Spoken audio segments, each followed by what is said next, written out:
Okay, this is take two. So let's see if the screen works this time. So if you're joining me, this is day 39 of 99 days of deeper embodiment. My name is Jason King.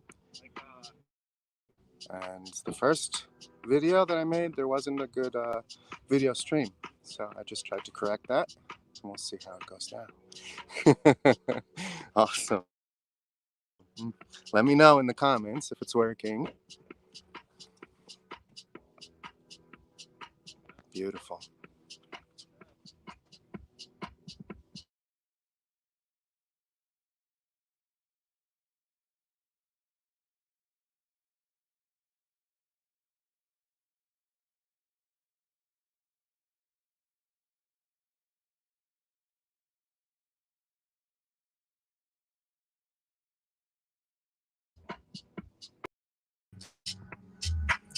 Let's see. I think that's a little better. Maybe I have to hold it here, so there might not be dancing. The beauty of being in the middle of the wilderness is the internet is a bit flaky. Okay, we'll keep it like this. This way, the black screen doesn't come in and cut us off.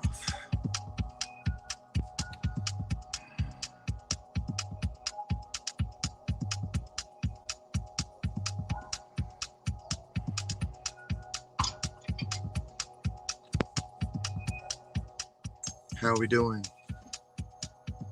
So I'm up here at a campsite. It's a climbing campsite. So there's a lot of climbers here, which is really awesome. And then rocks. And rocks are great because they're silence. They're just silence embodied. Like you are, like I am. Only we also have a mind that likes to talk. It likes to think and say things. And so when we forget that we're silence, we're actually silence embodied, then we identify with what's talking. And we believe that what's talking is what we are. And yet what we are is what never talks. It's just always here, always present. Here-ness, beingness. So I'm here actually getting deeper in touch with me, allowing myself to feel a lot of the collectives that are coming up, the basically feelings, sensations. I call them ideas or perspectives that are coming up. And so having time here with myself allows me to go in deeper. It allows me to feel deeper. And what I'm feeling, as I feel through it, what it feels like to me is that as I feel through it, it frees it not just for me, it's integrated for everyone. So it's integrated as a whole, because what I'm feeling is not just mine.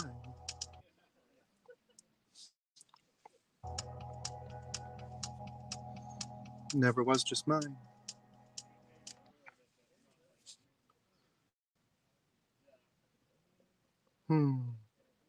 Okay. So I tried to start off this video with a bit of movement, with a bit of dancing, to just demonstrate how I often use dancing to help me feel these things. And not just dancing, but any form of movement. It doesn't matter what kind of movement it is. Where the idea is to really connect with me and allow me to be felt fully and completely through the body. And when I say me, what I mean is the felt sense of presence within me. So just being fully and completely present with everything that I'm feeling in the body as I'm moving, no matter how icky it feels. No matter how much I want to pull away from it and not feel it. The whole idea of being present in movement is to feel it, is to get into it, is to allow myself to fully and completely feel it. This is integration. This is embodiment. And so I tried on this video to demonstrate that a bit in the beginning, and discovered that my internet connection here is a little bit too weak in order to do that. Because I had to move the phone in order to do that. And so the phone doesn't want to be moved. So, okay, maybe another video when I have more stable internet. Um, but where I'm at is super, super amazing. It's super, super beautiful because I'm here and I've been fasting, intermittently fasting, eating a little bit here and there because I've done in my life very extreme long fasts. And I find that now where I'm at, that doesn't actually serve me as much. Um, that when I was doing the long fasts, that really what I was doing was something that wasn't in tune with my body, wasn't in tune fully and completely feeling me, but that my body still wants intermittent fasts. It still pulls for that. And so that's what I'm doing up here. And you can see that as I'm doing it, there's stuff like as I'm integrating, you can see it here in my face. It kind of comes out right here too, right? And so this is good. This is integration. This is embodiment. You know, because this body has had a lot of grief to feel through, a lot of sadness to feel through, and so allowing myself the time to do that is really beautiful. Just giving myself the space to do that is really beautiful, especially around the holidays. I mean, holidays, oftentimes we torture ourselves with ideas. We torture ourselves with ideas of what we're supposed to be doing. Well, I'm supposed to be doing this because this is what everyone else is doing, and because this is what my family says I'm supposed to do. And so by entertaining all of those thoughts, by picking up all of those ideas and moving with them instead of moving with what are maybe what you might want to call your soul or your essence is pulling for, then that's torture, right? That's just not being aware. That's not moving with what you want, with what your maybe might want to call it your higher self is pulling for. You know, and higher self really just being okay. Let's go into a little bit of explanation around this because a lot of times I'm talking about the self. And when I talk about the self, what I'm referring to is that sense of wholeness and completeness that is always there, that is always you, and all is that, right? This is non-duality. All is that. All is the sense of wholeness and completeness. All is awareness. All is beingness. That's what everything is. So when I'm here with the rocks and they're just being, and they're being so much that they form a very dense material. They're being so present, so very present that they actually form a dense material, a rock, right? That beingness is the same beingness that is all. It is no different than me being and you being and anything being, a plant being, an animal being. It's all beingness. It's all being itself. And it's all itself. It's all the self. And so this is often what is referred to as non-duality. And this can be touched in wholeness and completeness. So anytime you feel that sensation, anytime you feel wholeness and completeness or presence, anytime you recognize that you are the awareness that is all, then that is the self. And so then when we talk about the higher self, that is a different term. And the higher self is really an embodiment term. So it's really moving into the body and recognizing that within the body is experiencing an evolution. And this is within the mind because the body is formed by the mind. So anything that we're thinking is also what we're feeling, is also what the body is registering. So thoughts are felt at the felt sense of the body level. So when your heart begins to open, you begin to feel, oh my goodness, every single thought has a vibration and every single thought has a feeling in my body. And then this becomes more deeply seen.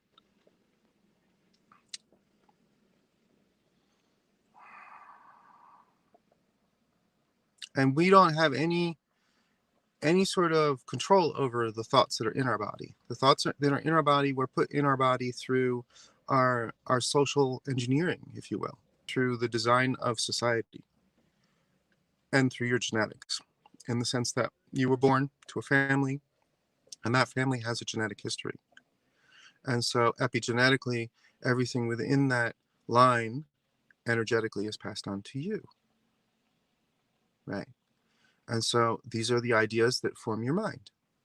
And the deeper that you go into your mind, the more that you find that those ideas that are coming up are just collective beliefs, because that's where all the beliefs are shared. So all the beliefs are shared at a collective level, because we're all believing that this is what is, that there is a rock there, that there is a building there. Whatever that is, that's a collective belief. And so we all agree to that. And so the deeper that I go past my own history into what is underneath that in the subconscious, then this is where shared beliefs are found. And those are also felt in the body.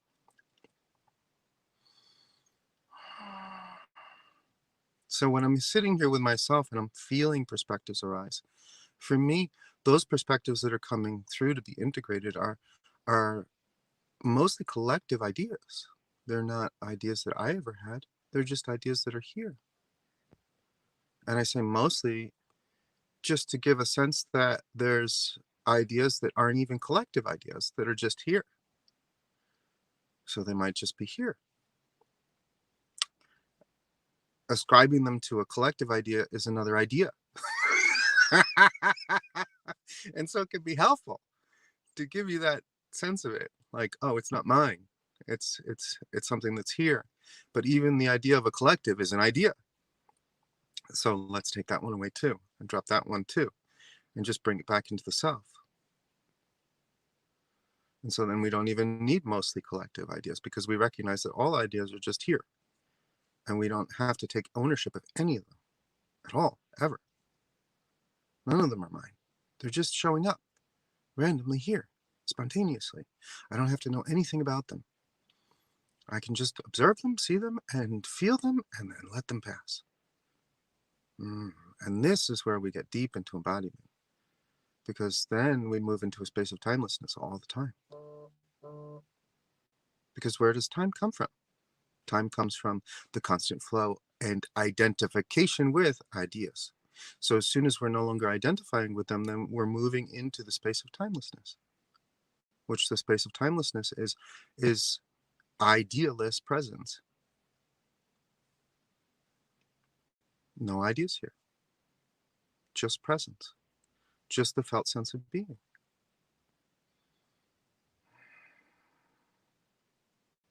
And so while we're integrating ideas, while we're allowing ideas or perspectives to come into us and feeling them fully and completely, this is embodiment. And so the more ability that we have to do this on a regular basis, where we're just moving and we're flowing with it all the time, the deeper we go, the more embodied we become. Rather than moving with ideas, always recognizing that I am presence, always being present in the body, always feeling the here-ness that is now. And that any ideas that come in, any ideas that show up can be felt immediately. And even if I move with them for a little while, it's okay. It's all okay. There's never anything happening here that is wrong, ever. Because in the moment that I judge something that's here, then all of a sudden I'm attached to an idea. And this is where the idea of a higher self comes in. All right, because a higher self would be frequencies and the sensation or the felt sense. And when I say frequencies, I mean felt sense, because that's where we feel a frequency. That's where a frequency is. Frequencies are ideas that we are believing. And so if we're believing ideas that are very heavy, ideas like I'm not enough, I'm worthless, nothing ever goes well for me, if we're believing those ideas, then that is felt as a heaviness. And that is very limiting. So when we're moving into what we might call the realm of higher self, or higher self embodiment, then we're moving in the direction of lighter ideas. Ideas like, everything is always going well for me. I am here-ness all the time. There's nothing that ever limits me. I am the abundance of all. And so that's much lighter. But in order to move into that into that feeling state, all the ideas we've ever believed that are what we might describe as a lower self or a more contracted feeling state, those come up to be felt. So if I'm embodying a higher feeling state, then I'm feeling the ideas that I believed previously, where I believed that I was a person that was very limited. So here, what I'm illustrating is that within the range of human experience, which you are all feeling states, you have all feeling states within you. So within the range of human experience, we can align ourselves with the feeling state by focusing on that feeling state. And when we align ourselves with that feeling state, then what comes up for us is all the ideas we believed that weren't aligned with that feeling state. And so this is what we can refer to as a higher self, and a higher and a lower. But really, there is no higher and lower. It's just a more contracted feeling state and a more expansive feeling state. So more expansive here, more contracted here. And that gives us some sort of a sensation of a higher or lower.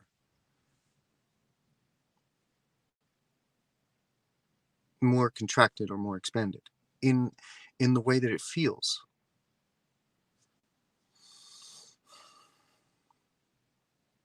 If an emotion is very contracted, if an idea is very contracted, what does it feel like? What is the sensation of that? It might feel like metal in the body. It might feel like a metal shard showing up as your heart gets more sensitive. It might have the sensation of wood, like rocks are very dense. So what is their feeling state? And so as we are able to touch the feeling state of rocks and crystals, then we might get a sensation of what their feeling state is too, because they're also part of us.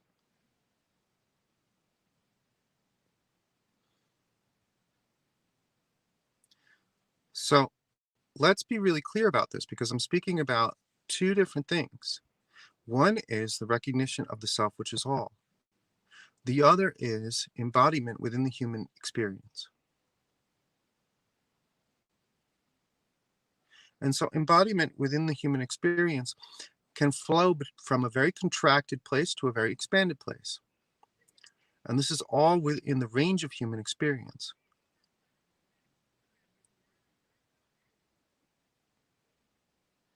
Where the experience is very dense. The experience is one where what is being experienced mostly is anger, depression, right? Very dense perspectives. And this is where a lot of the planet is at most of the time right now. Because this is a place where we've had explorations that are very dense, where we've believed things about ourselves that are very dense, where we've had ideas and beliefs that are very limiting. And these ideas are fun to explore. It's fun from the perspective of consciousness, which is all, to explore limitation. This is fun. It is a fun experience in getting to know ourselves better, to have this exploration.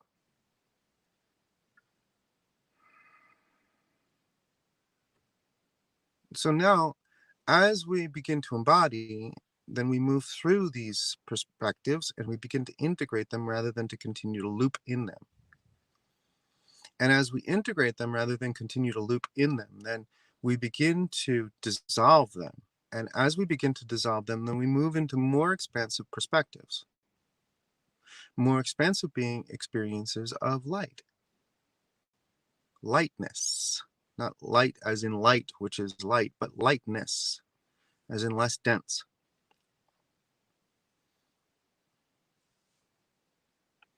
And what is the experience of lightness? More happiness, more joy being felt in the body, less attachment, more presence, more here-ness. And you'll see naturally as we begin to lighten, then there is more presence, there is more here-ness. So this is a part of embodiment. However, when I talk about presence and talk about here-ness, this is what you already are. You already are this. And that never changes.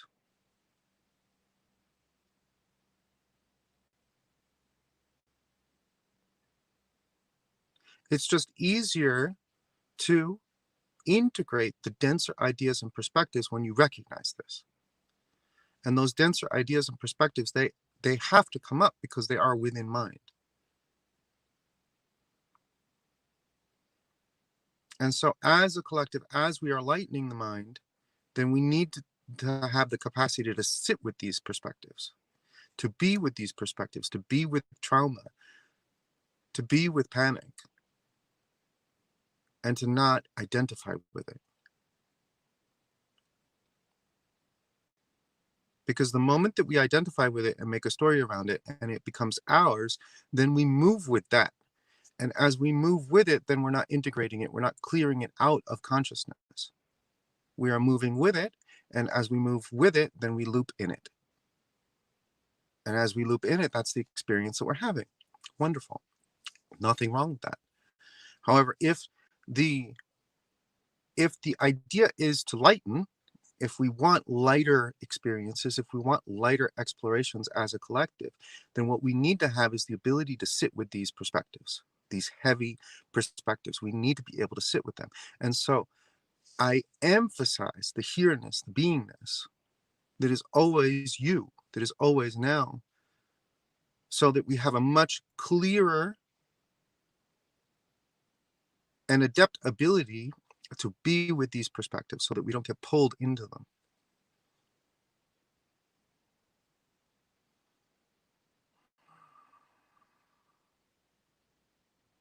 And the less that we get pulled into them, the more we begin to experience the expansiveness of lighter perspectives.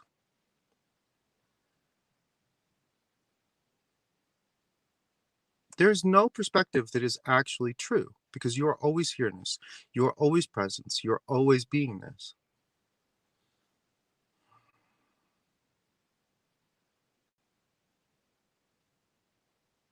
And so from seeing with clarity, it is seen, oh wow, all perspectives are within me always.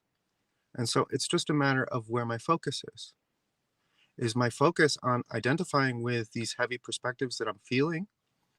Or is my focus on the beingness that is here? And in focusing on the beingness that is here, then I begin to integrate the heavy perspectives that I'm feeling, and I move into what's left. And what's left is lighter perspectives, more expansive ideas.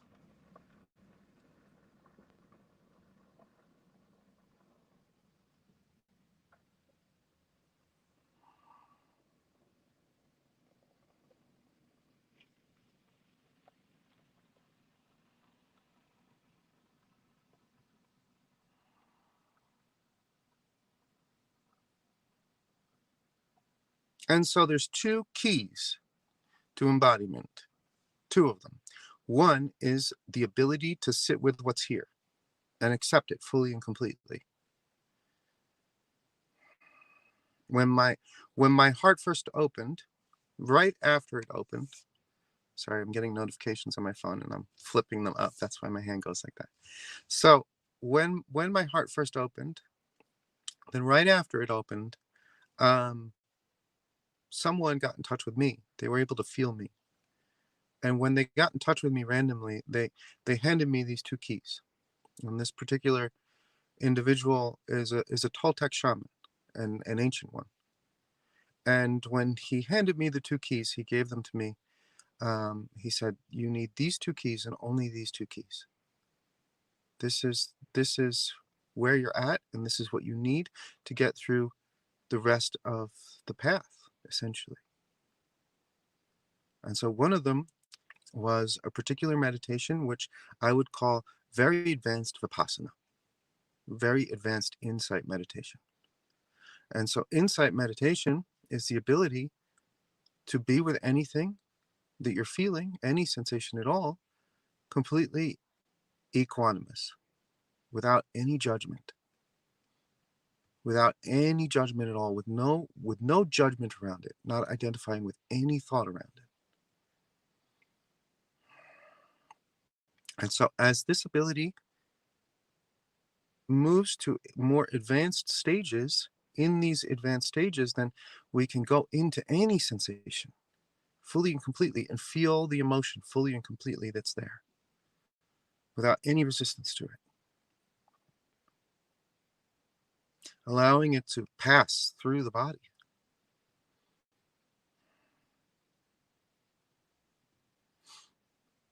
And then the second one is movement, like I was attempting to demonstrate earlier in the video. Because in movement, then I'm bringing more of my spirit into the body. As I'm feeling, so this might feel like knives in my stomach, cut by knives. Yes, as I'm feeling these dense perspectives that are coming in to integrate with the breath and being here as I'm moving. And movement can be very slight or it can be much bigger. But connecting with the intelligence it is and allowing that to move me, so that as that moves me, there's no ideas around the movement. It's just me moving in silence. Me as silence moving the body. And this is what allows me to integrate fully and completely, embodying fully and completely these two keys.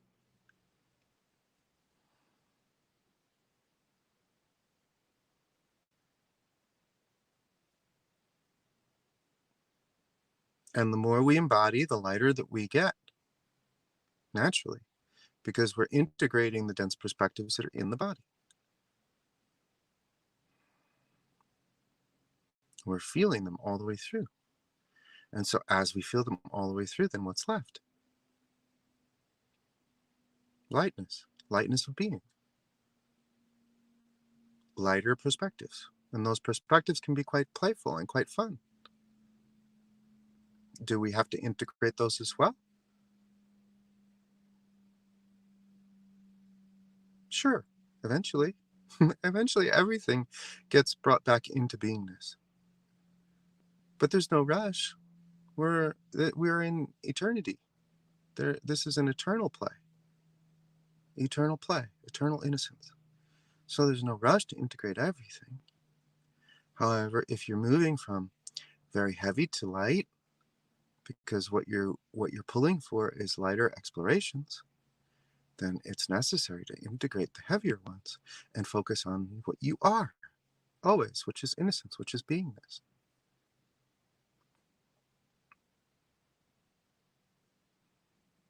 And not identify with any of the heavy perspectives, because then they drag you into a nightmare. They drag you straight into a nightmare. And it gets more critical the lighter that you are. Because the lighter that you are, if you pick up one of those heavy nightmares and you get dragged into that, then immediately there's body sensations that are very difficult to meet. And they cause symptoms. You know, even these perspectives that I'm integrating here today, as I'm fasting and I'm being with the rocks, there's bodily symptoms that are showing up here. And that's okay. You see, because it's all thought. That's all that's ever here in a perceived world, in what I'm perceiving. All I'm ever perceiving is thought.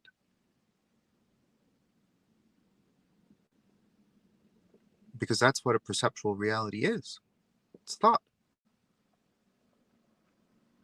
And so when we recognize ourselves as what is here, as presence, as beingness, then we now have the ability to dissolve thought.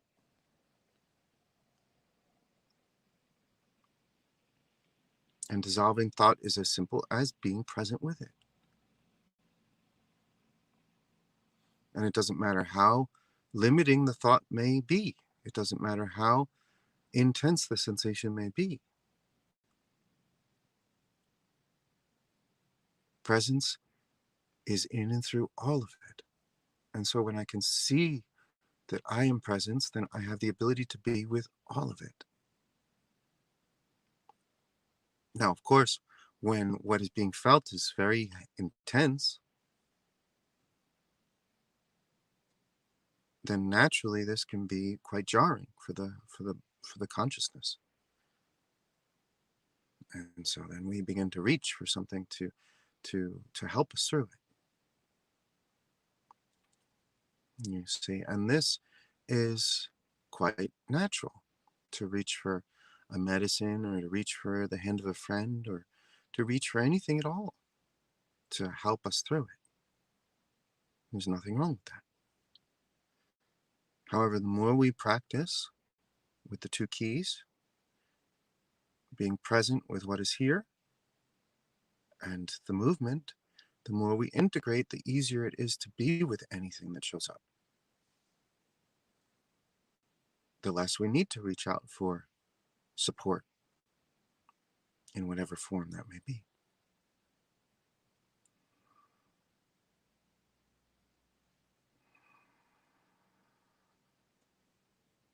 So, that ends this broadcast today. Thank you so much for tuning in. I love you so very dearly, and I will see you tomorrow. Bye bye.